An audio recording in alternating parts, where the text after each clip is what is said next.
All righty, welcome. I am Heather Pierce Campbell, the legal website warrior. I'm an attorney and legal coach based here in Seattle, Washington, serving online information entrepreneurs throughout the US and around the world. Welcome. David will edit that out. 1 second. Welcome to another episode of Guts, Grit, and Great Business.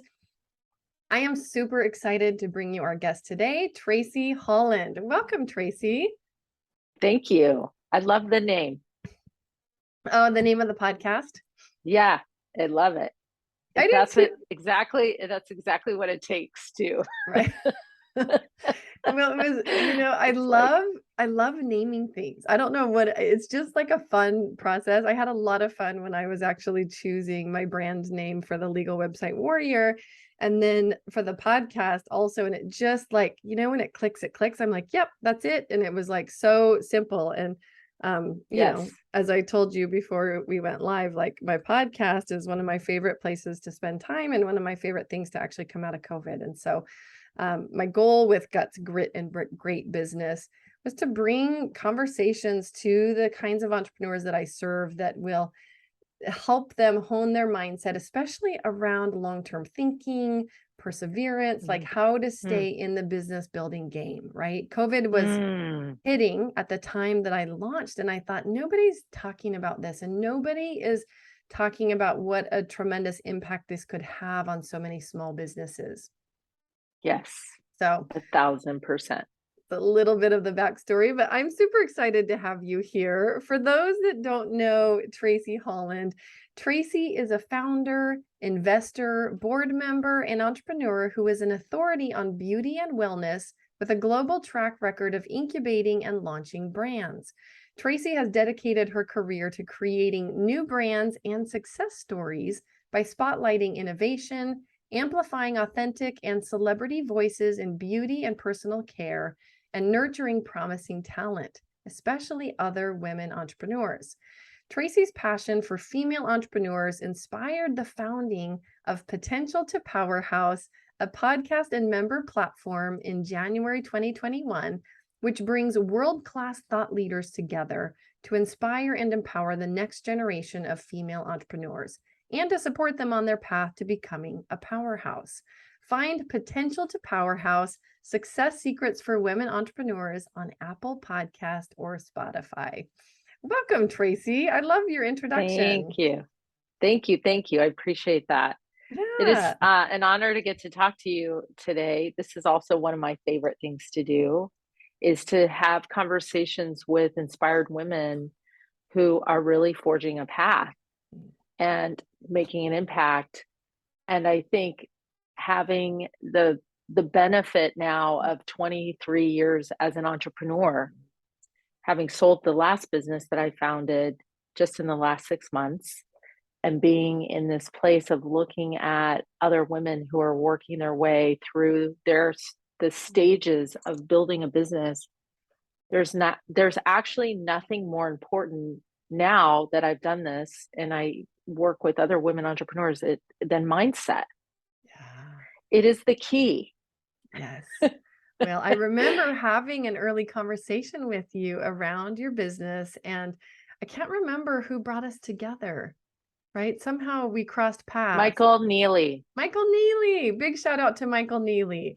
Such a fan. But I remember, yes, I remember you saying that, like at this stage, I really want to be working with women around mindset. Yes. Share with us. Go ahead. There's a reason for that. And I think, if I hindsight going through the iterations of being an entrepreneur, I think for those of us who are called to be one, that word has gone through, times in which it's the hot sizzle word and everyone's like, wow, you're an entrepreneur. I remember starting off as an entrepreneur and my dad thinking, oh, I failed. I raised this woman who had so much potential, and he was a PhD psychologist, my mother PhD, my father PhD physicist, my mother PhD psychologist. Both of them had JOBs. Both of them had 401ks. They had their, management track and all the benefits that come with having a steady, stable paycheck. Yeah. And I think in my 20s, after getting through graduate school at Columbia, where they thought for sure I may or may not make it through because I wasn't the most academic young kid in high school. I actually enjoyed and loved school, but what I loved even more was business. And I started off as an entrepreneur feeling so much responsibility for being successful, what's deemed as successful, that I went into it with this fear-based mindset that said, if I don't make it, it's literally like lizard brain, do Yes. or die, right? Yes. It's Life or kind death. of like this reptilian approach to what I call now white knuckling it or jamming that experience of feeling so constricted and so stressed that your sleep, you wake up in the middle of the night in a cold sweat, or you get prickly skin, or your heart's racing all the time.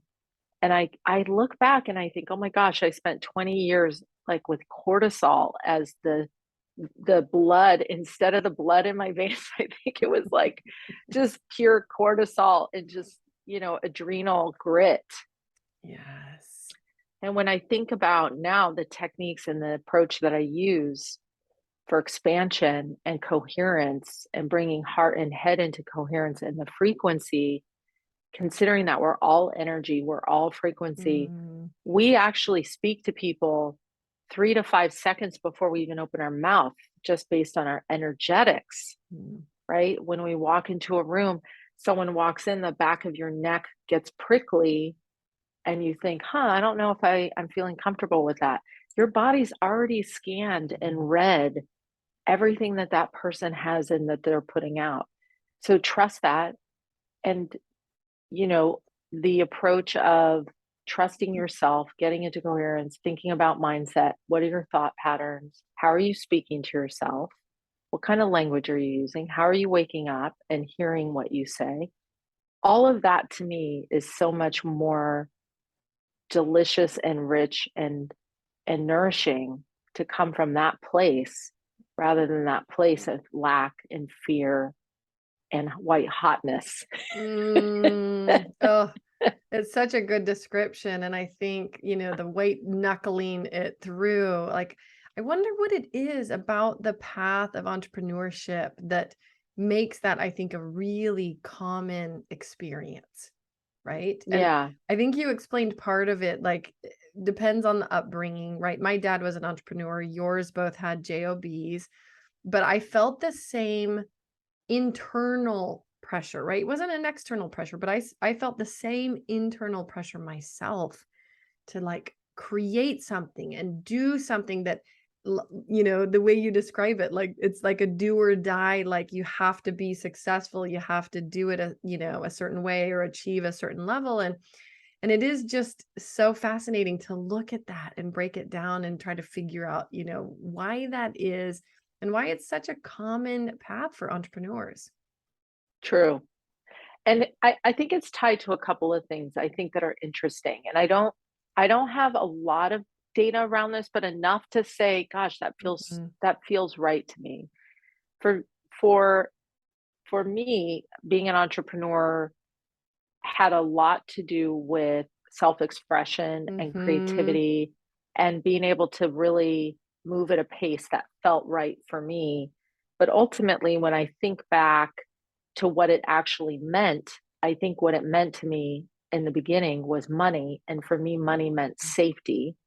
And because I Yes. grew up in a household that wasn't safe, Yeah. I dreamt of the day that I would get to move out and have my own home and create my own safety and my own place that felt safe. So then I thought Mm. to myself, well, what do I need to do in order to do that? I need access to money. And so money became earning money in any capacity, collecting cans or babysitting or selling hot dogs Mm. or selling pie. I mean, I did all of these various jobs. I remember just being always thinking about like, what can I do to earn and save my money? And I did that with this idea that somehow I was going to be able to leave earlier and then Yeah. create safety, right? So when you when you come from a place of fear and you're thinking that way, all of a sudden, money to me, I think on some level, and I think a lot of entrepreneurs who have had that experience come from that same place where they think, or immigrants, right, who first Mhm. come to the country and they have 10, 20, $30 in their pocket and they build these massive businesses. It's kind of this sense of I don't really see another choice. I really don't Mhm. see this path of just kind of getting to spend my 20s figuring out what I want to do, doing it with leisure. Because ultimately, in order to fund that, you have to go back to the well and ask for more money, right? And that was like the exact opposite of where I Yeah. wanted to see myself. So I think it's somewhat intrinsic in who we are as little people Mhm. is a lot to do with where where we end up as entrepreneurs, whether we are taking the path of, oh, my father's and my grandfather started this business, I'm inheriting it, and now I'm running a company.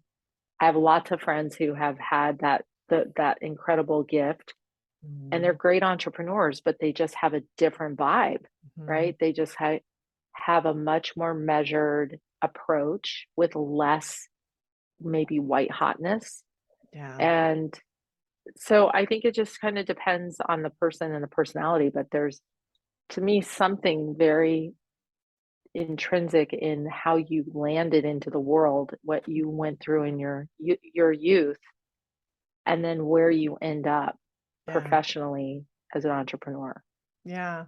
No, it feels very true, and particularly the piece, I think it's very true for many women about money representing safety, right? Mhm, And as mhm. women, I think just biologically within us, there are differences in historically what we've had access to from a safety standpoint. Mhm. And money becomes a really huge piece of that feeling of like no longer being on the not safe side of the equation, right? And Yeah, so it's a huge motivator, but also, in many cases, I think driven by fear. for sure. And I think, if I were to pick all of the emotions on the emotional scale, everything that exists, the thing that I think is the most damaging to your body, to your mind, to your soul, to your spirit, to your energetics, everything is that emotion of fear Mhm. because it totally disconnects you from your heart and your coherence and your wisdom, and it puts you into what I call that fight or flight mode, Mhm. which a lot of scientists talk about. When you're in fight or flight, you're not thinking rationally. You're not taking thought and processing it rationally. You're triggering an auto response for whatever has been presented and kicked in, and you are prefrontal cortex completely, reactionary and not thinking through things clearly. And if you're Mhm. running your business that way and you're making business decisions, partner decisions, investor decisions, taking money and making decisions from a place of lack and fear, you kind of end up getting back exactly what you put out, unfortunately. So even though the irony of all of it is, even though you might be trying to avoid what ultimately feels unsafe, you may be recreating it just by making Mhm. irrational, poor decisions out of fear. So, Mhm. how can we help other women get to a place of ease and grace where they at least have access to information, access to wisdom, or access to a community that allows other women to tap in that are female entrepreneurs that says, here's a place of safety, Mhm. transparency, and vulnerability, and you get an opportunity to bring your needs and leads. And we are going to share with confidentiality agreements signed, sealed, and delivered. Everyone in this room is a peer and an equal. You made the amount of money to get in, Mhm. but here you get to sit amongst peers. How much you made last year really doesn't matter to us. It's irrelevant. What matters is that you're there to share transparently with an open heart and mind with your community of other women on how you can help bring them more ease and grace. Mm. I love that. And I'm super excited to hear more about where you're going in that direction. I would love to backtrack a little bit because I know you've had your own amazing journey through business, building a previous business or businesses and selling Mhm, those. And it's been an evolution to get to where you are now. And I mhm, also heard you mention, running on cortisol basically in your blood for 20 years, right? Versus mhm. the alternative. And I relate so strongly to that. I mean, I think we all have these journeys in our bodies that we end up having to learn a lot about and unwind and figure out. Can you share with us a little bit about some of your early experience building your other business? Because I know we didn't even cover that in your introduction. Sure. I most recently sold Hatch Beauty, which is a business I founded 13 years ago with a co-founder. We built that business really with a vision and a lot of tenacity and hard work. And we had a lot of consulting clients at that time. We were not a product supply business. We were really an agency for hire that came in and helped brands reposition, reimagine their brand. So guns Mhm. for hire, so to speak. But we worked nights and weekends, and we knew that really what retailers wanted was unique, what looked like third-party brands, not private label brands, not control brands, but really looked like outside third-party brands where the retailer could come into the laboratory, so to speak, and co-create the brand with all Mm. of their customer data, all their VIP customer shopping information, and sit with us as collaborators and partners on how to build a brand that really had all the brand tenets that you would expect from a third party brand. And then we would marry that brand with an influencer or a celebrity. This is pre Instagram. Mhm. This is when Facebook was somewhat of a selling platform, but really not really. Um, so we used traditional red carpet celebrities, people who were on Mm. the face and name of magazines and red carpet events, and we would bring them in and say we didn't really have a deep marketing budget the way most of these big companies do, so we would use the influencers uh, experience and notoriety to drive the awareness of the brand, and we would bring it to a retailer exclusively, which Mm. allowed us some of the financial terms that were far more beneficial. I always called it most favored nation status. Like, we would really walk in as a partner, Yeah. and so if the vendor could cut net 15 terms or net 30 terms, or if they could give us the best space and location in the store, or they could be, able to support us using their own marketing vehicles, we would do that with a very famous face and then Mhm. drive new brand launches. And that, when we first launched Hatch Beauty in 2010, that idea of co-creating or incubating brands alongside retailers and celebrities was completely non Right. and not no, no. And my business partner at that time came up with the name Hatch Beauty. It was a brilliant name, and I think his inspiration was like an egg. You Yeah. hatch something and it comes to life.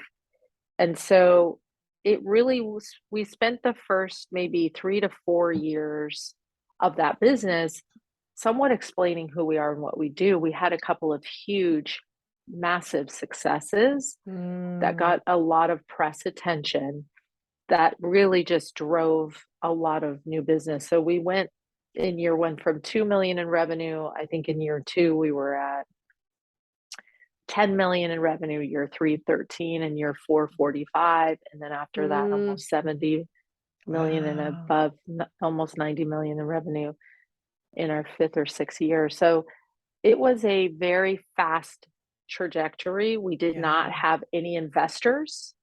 We did this with great vendor terms, great vendor partnerships. We did it with great retailer partnerships and their Mm. willingness to do shorter pay terms.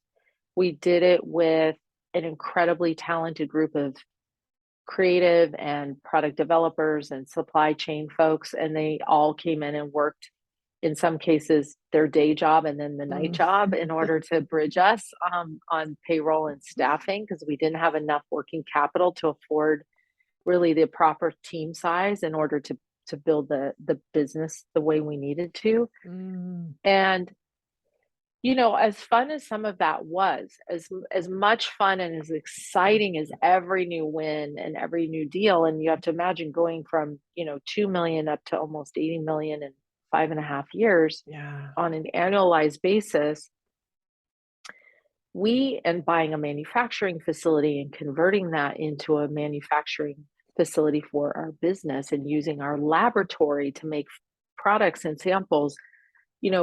What we did in the span of 5 years, most people would do maybe in 10 to 15. And without working capital, it Yeah. just, you're always playing this cash flow game of how to keep everyone paid. And I think that when I say to you, cortisol was instead of, that was like Yeah. the foundation.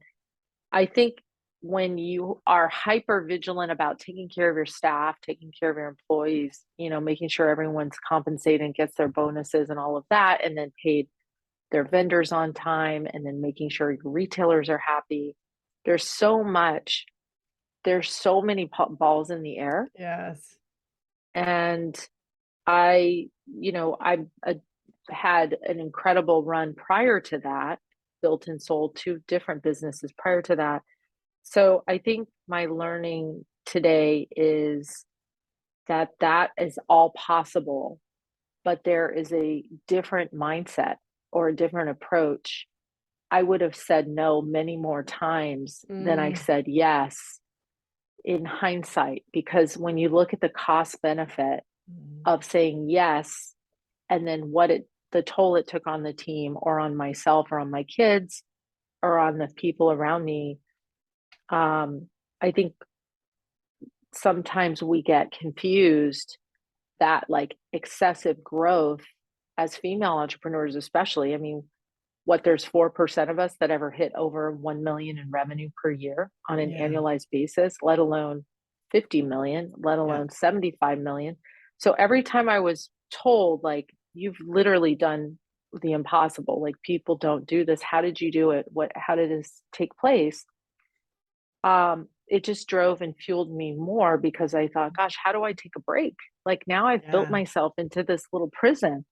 Oh, what it reminds me of, and I've got kids, those little puzzles with the like, I don't know how many parts. There's like one blank box, one space. So you have to move like a bazillion little pieces around and around and around and around to finally solve that puzzle. Like that's the visual I have in my head about all these moving parts and constantly moving, right?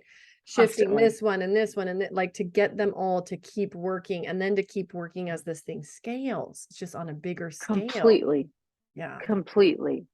And I would say it thankfully, we hired some incredibly talented people along the way who came Mhm. into that think box with us and would just like Mm.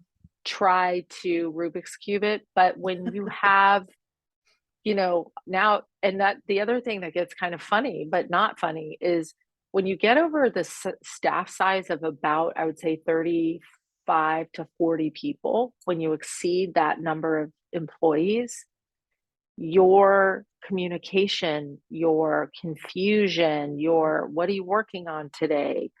Um, those things all started to really, really disintegrate, especially once we got to 100 employees. We got to a second location, we got our manufacturing facility up Mm. and running. And that in itself was just this ecosystem of like, how do I unwind and rebuild Yes. something more thoughtful and meaningful on the staff and in communication and scaling the team Mm. in a way that everyone felt committed and still connected to the vision. And I got on an elevator one day to go up to our floor, and I said, I saw this young woman in there. I said, hi. I said, oh, where are you going? She goes, oh, I'm going to Hatch Beauty. And I said, oh, great. Who are you meeting with? And she goes, oh, I work there. And I said, oh, hi, I'm Tracy Holland. You're actually my employee. I said, how long have you been here? And she goes, about 4.5 weeks. And I said, what department are you in? And she goes, oh, I'm in accounting. And I said, oh my goodness. Well, I really appreciate you saying hello. You're always welcome to come up. I'm on the fourth floor, doors open. Peek in you anytime you can say hello. But it just dawned on me at that minute. I thought, gosh, I thought all the balls were in the air. And yet here I have this young woman who's been with us for almost 5 weeks of her life, dedicated to doing what she's doing in this role. And I haven't even met her. Yeah. How can I be any more thinly stretched? I don't understand how I can do more than what I'm doing. But I'm still not doing enough. And so I think, you know, again, all of these lessons, all of these great experiences, all this richness, I think we get the opportunity to experience things so that we can dig deep and then think, gosh, how can I help someone from having to go through this themselves? Yeah. Yeah. Well, there's a lot, like so many examples in that story of, and hearing you say, like having to break apart systems of like how we've been doing things and do them in a whole new way or, with a different outcome. And I think that is the perpetual challenge of growing a business. What got you here won't get you there. There's It very won't. specific stages where you do have to break everything apart and rebuild it. Were there moments in time, and it sounds like plenty about that ride was fairly thrilling. And were there times where you just wanted to throw it all in and just be I done? did. Yeah. Yeah, I did. I actually, so I sold half the company to a private equity firm in 2019. And that was a great day for me because it was really time to change the business up and bring in a Mm, professional financial group and think differently about scaling and growth. And I took that year and back, I just like doubled down for my 10th year, I think nine and a half year as mm, CEO that year. And I worked, I went and met with 32 different retailers that year. I was with my new private equity partner. I worked harder that year, believe it or not, I think, than any of the years prior, which I didn't know was possible. And I didn't think I mm, had it in me. mm, And believe it or not, I started toward the close of 19. And I remember getting out of the car to run into Starbucks to grab a coffee at 7 a.m. after just having my kids dropped off at school through an Uber and having spent, 5.5 or 6 hours sleeping the night prior because I was on email until maybe midnight. mm. And I got out of the car and I remember looking up and thinking there's a truck heading down Pico about 50 miles an hour. And I thought to myself, if I just stepped out 5 steps, people might think it's an accident. Mm, And I remember that dark, harsh, mm. like passing, Moment. fleeting moment where I thought, how do I escape being Mm, in this cycle? yeah. I don't see an exit. I don't Mm, understand. I just brought in a partner who wants double digit growth. So now I'm mm, taking this from 80 to what, 160? And I'm doing that. How I don't have mm. it in me. And I literally remember thinking to myself, whoa, what was that? Like that Oh, yeah, it was, gave me goosebumps even thinking about it, like that. yeah, that's where my thoughts and my mind and my depth of concern around how to shift out of this cycle of feeling like I didn't know where to go next. Mm, And so I spent the month of December of 19 digging really deep around what is it that really brings me joy. And I mm, did have to pull back every single aspect of what I was doing, what I love about what I do, and what I no longer felt like I wanted to continue to do because I couldn't. Like when you're wishing or you're starting to think about, gosh, I had a female entrepreneur friend say this to me. She goes, "Gosh, Trace, sometimes on Sundays I daydream about like, God, I wish I could get into a small accident. Nothing too serious, but like maybe 4 or 5 broken like, ribs." take me out for a while so I just don't have And I thought to crazy. myself, really, there are other women who are Nothing. going through this on Sundays when Mhm. they're about to, I mean, our work should be our joy. The thing that we do when we're building businesses and we have employees and kids, and of course things come up and they get stressful, but when there starts to become this thought pattern of like, now what do I do? I don't know how to get out and I'm Mhm. stuck and I don't know how to share this because now I'm getting awards and accolades and Yes. everyone is seeing me Well, in this and all role. these people rely on me, right? You had the pressure of like your team relying on you. Ugh, It's a lot. a It's a lot. lot. And so, it was a beautiful moment though, in that all of us, I think, get to our best selves when we're at the very hardest or lowest or crunchiest, grittiest place. Because there sometimes can be a moment in which if that doesn't happen, we don't stop long enough to give ourselves the space to think, right? Yes. And so I spent all of Christmas and into New Year's getting really clear. All I did is journal and read and pray and talk to people who had really different mindset than I did Mhm. and said, "What do I do now?" Mhm. And everyone said, "What would be your dream?" And so I literally outlined my dream situation. I said, "I'd love to be chairman of the board and to be able to advise and guide, but bring in a real incredibly dynamic and fresh person to take over as CEO. I would love to start a platform for female entrepreneurs that would give them some place to come and have this conversation in a Mhm. safe environment in which they knew they would be supported and at least listened to and then provided some wisdom.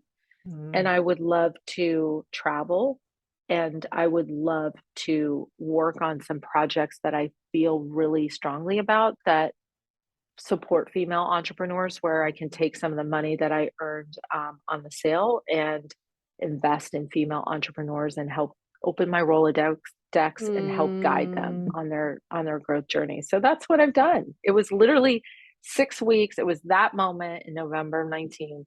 It was 6 weeks until New Year's, and then I started 2020, and I thought, this is if I don't start now, when do I do this? Yeah. So How challenging was it for you to give yourself that space to go through that process? it felt uncomfortable. I think anytime we start, when we wake up, let's say it's a Monday morning and we decide we're going to live a new life and it's not the life we lived last week, like it's a Yeah. Monday that's unlike any Monday we've done prior. I had to be very disciplined with myself around what I was going to do to find a plan and not Yes. race to the plan. I Mm. think there was a point in which I had to mourn the realization that getting to this place, what I call there, was not going to warrant or yield any different results than here. Mhm. And I don't care how much money you make. I don't care what accolades. I don't care what award. I don't care what fancy house and car you buy. I had lived that last decade thinking once I get there, Yeah. then I can have a vacation. Then I can be happy. Then I can spend time with my kids. So I had to really cry and mourn the loss of this there that Yeah. didn't exist. Yeah. Oh, but I Does mean, you anyone relate to that? Like, oh, have you ever, like, once I get there, then I that's the think worst. I think though you are talking to about the human experience, full stop. The truth Mhm. is most of us don't understand what will actually make us happy, right? And we learn by doing. We learn by having the experience. And so many of us attach our like, well, I think I'll be happy or I think I'll be super fulfilled when, right? Go read any book out there, especially modern book on happiness and what we really understand about it and what we don't understand it. Like you're preaching to the choir. People Totally. think it will be when they get there, when they arrive. And we design our life in this way so that we can create what we think will make us happy. And so yeah, it's and I think despite even recognizing that, can be really, really challenging for people to change those patterns, give themselves the space to make a different decision and try for a different outcome. 1,000%. Mhm. 1,000%. And if anyone's listening to this right now thinking, oh my gosh, I feel trapped. I feel, you Mhm. know, there are so many interesting resources that I now am appreciative of. But the first thing I would say you should do, and this is thankfully what happened for me, I'm grateful that I came across an incredible coach who's an executive coach, and she has a spiritual side. She Mhm. really has an interesting, her name is Coach Karen, Keren Eldad. Mhm. And she had a 15-week program.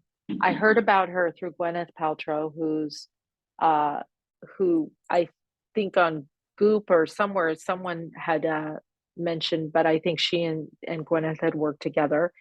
And I reached out to two coaches. I thought I'll interview two people. I'll see who I like better. And I spoke to Karen between cars in New York, between meetings, fast and furious as always. And I talked to this woman and I thought, if I could just tuck into her pocket and be Mhm. carried around by her for the next 15 weeks, sign me Mhm. up. Totally. And that's what I did. I invested Mhm. in myself and it was expensive. I remember thinking, gosh, I didn't know coaching, I didn't realize that Could be this is so this expensive. is this is like a year of grad school, but I am so grateful that I made Mhm. that choice and invest in myself because what I learned in that time, and I appreciated that she took a scientific data approach. She had me test and Mhm. do some testing. We also did some writing and a lot of work around beliefs. Yeah. Wow, what an incredible impact that made. Read every week, she had me read a book.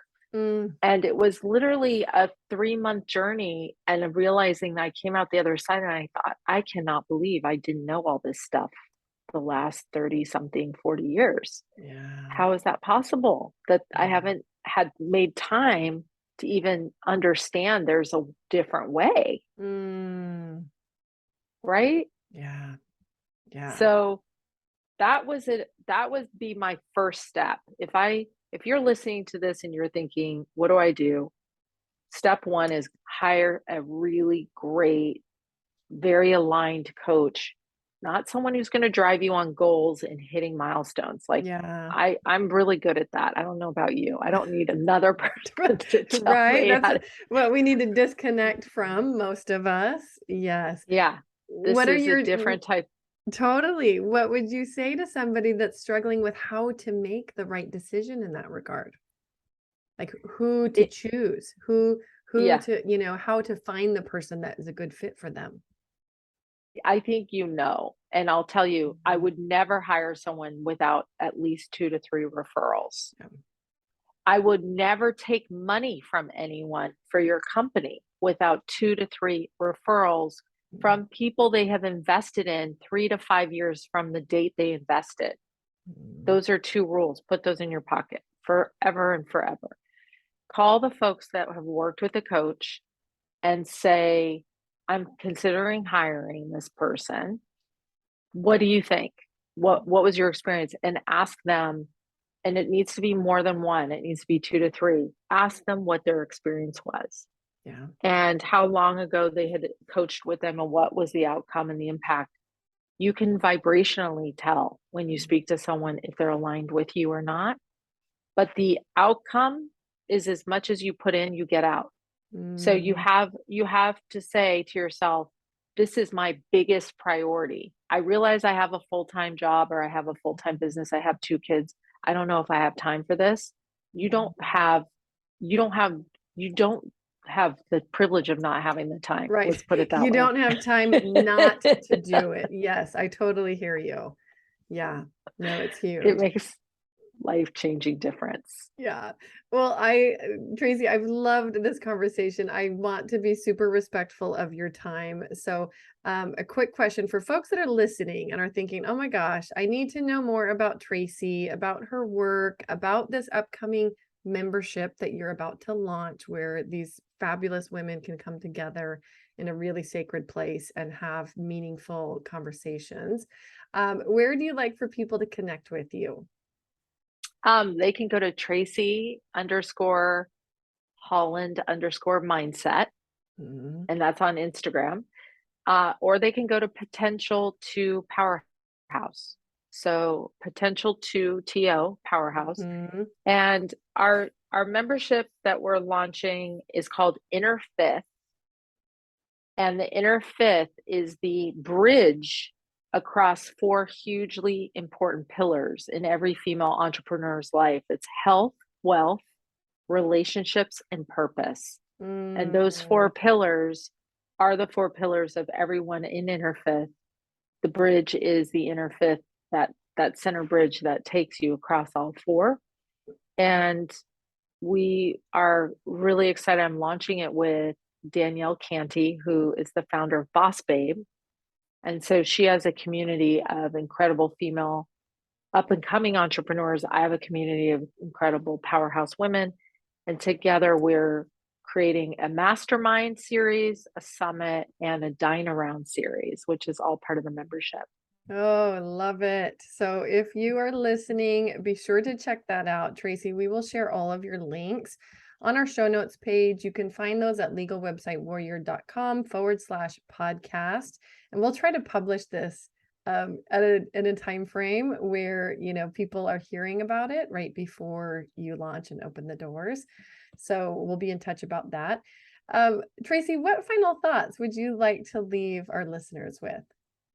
I think, if I could say what a final thought would be, is one of the most powerful things that has been a help for me is continuing to sit with the vision of who I'm becoming in a Mm. really clear way, and then really owning that. And then as I open my eyes and I go out to do my walking meditation or my walking morning outside to get some fresh air before I start my day, is really owning her and feeling her. Because I think when we take up space and we own her and we feel it just like into the soul of who we are, it's like inevitable that that's who we are and who we become. And I just encourage all women to give themselves a little bit of a break, just a little bit of a break. It's all going to be there tomorrow. We're never going to get it done. It's never all going to get complete. There's always going to be something more to do. So give Mm. yourself a little bit of a space and a break. I love that so much. Tracy, it's such a joy to connect with you. I feel like this has been long You too. overdue, but I'm so happy to have you here. Thanks for coming and spending some time Thank with us you. today. You're a powerhouse. I love getting to know you and working with you, and I so appreciate you taking time. This is a real passion, I can tell. Yeah, oh, it is. I absolutely love the path of entrepreneurship and, like you, care tremendously that women have the support to do it well, that entrepreneurs Yeah. do, but women in particular. And nothing brings this to the forefront more quickly and painfully, I feel like, than the experience that so many women have had during COVID, where they've had to I know. walk away from work or limit their work and be full time with children again, try to balance everything that it takes to build a career or build a business and do life well. And it's a lot. There is no shortage of opportunity for us to be providing more support to women. Yeah, 100%. Yeah. So I'm super grateful for you. I'm so glad to know you, and I really appreciate you Thank you. coming and having a conversation here. I feel like there might be a part 2 at some point because I know we I'd kept love it that. short. Yeah, I would love that. Thank you, Tracy. Okay.